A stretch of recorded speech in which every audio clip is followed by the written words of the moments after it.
छत्तीसगढ़ में आगामी विधानसभा चुनाव होने वाला है। ऐसे में ऐसे बैठक को दौर जारी है और आज प्रदेश प्रभारी कुमारी सैलजा ने बड़े मीटिंग ली है जिसमें गोपनीय रखा है। हमारे साथ बातचीत करने के लिए स्वास्थ्य मंत्री टी.एस. सिंहदेव हैं। क्या बैठकें हुई?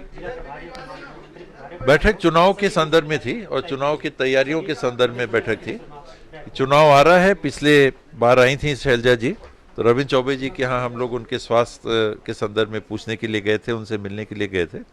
वहाँ उन्होंने एक सुझाव दिया कि पिछले चुनाव के पहले हम लोग बैठा करते थे, कुछ लोग बैठ के और फिर स्ट्रैटेजी बना के फिर हम लोग काम किया करते थे और उसको इम्प्लीमेंट करने के लिए संगठन में और जगह हम लोग नेताओं के बीच में जाया करते थे। तो ऐसा हम लोग को बैठना चाहिए। उसी दिन तय हो गया था कि ठीक है, ये बैठकों का दौर हम लोग चालू का, और दौर ये एक बैठक नहीं है, ये दौर चलेगा ऐसी बैठकों का। लगातार ऐसी बैठकें मुझे लगता है कि शैलजा जी लेती रहेंगी, कभी कहीं ऐसे बैठकें होती रहेंगी लगातार। और फिलहाल आज की बैठक में ये निर्णय हुआ कि 15 जून के पहले 5 संभाग में कार्यकर्ता सम्मेलन और हर प्रभारी मंत्री को अपने जिले में आने वाले 4 महीने में हर महीने जाके मीटिंग लेना अनिवार्यता, और कार्यकर्ताओं से मिलने के बाद अधिकारियों की बैठक लेना, ये 2 चीज़ें तय हुई। साथ ही शैलजा जी हर जिले में जाने की उन्होंने अपनी बात रखी और मुख्यमंत्री जी ने भी कहा कि नहीं, साथ चलेंगे, मैं भी चलूँगा। और अगर संभव हुआ तो हर विधानसभा में शैलजा जी ने इस बात को रखा, तो इस समय में जितना जो कुछ हो सके।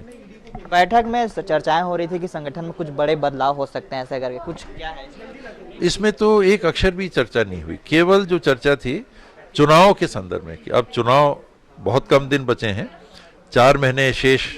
अगर अपन मई महीने को छोड़ दें और अक्टूबर महीने को छोड़ दें, पहले दूसरे हफ्ते अक्टूबर में आचार संहिता लग जाएगी।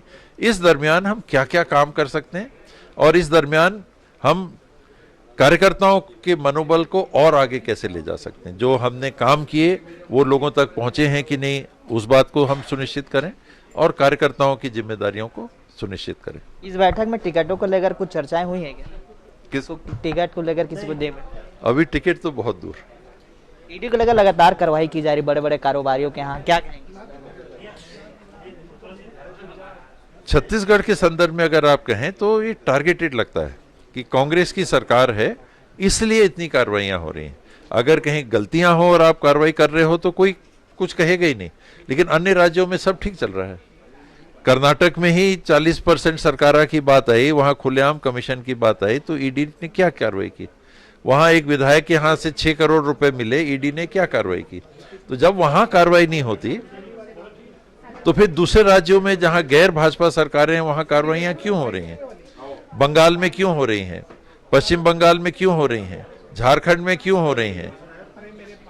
राजस्थान में क्यों हो रही हैं? छत्तीसगढ़ में क्यों हो रही हैं? तो ये बातें आती हैं स्वाभाविक तौर पे कि उन जगहों पे क्यों हो रही हैं जहां गैर भाजपाई सरकार। ये थे हमारे साथ स्वास्थ्य मंत्री टी.एस. सिंहदेव, जिनका साफ तौर से कहना है कि ये बैठक गोपनीय नहीं है। सभी तरह से बैठक का दौर जारी रहता है। कैमरामैन नवैस खान के साथ महेश कुमार साहू, न्यूज़ प्लस 21 रायपुर।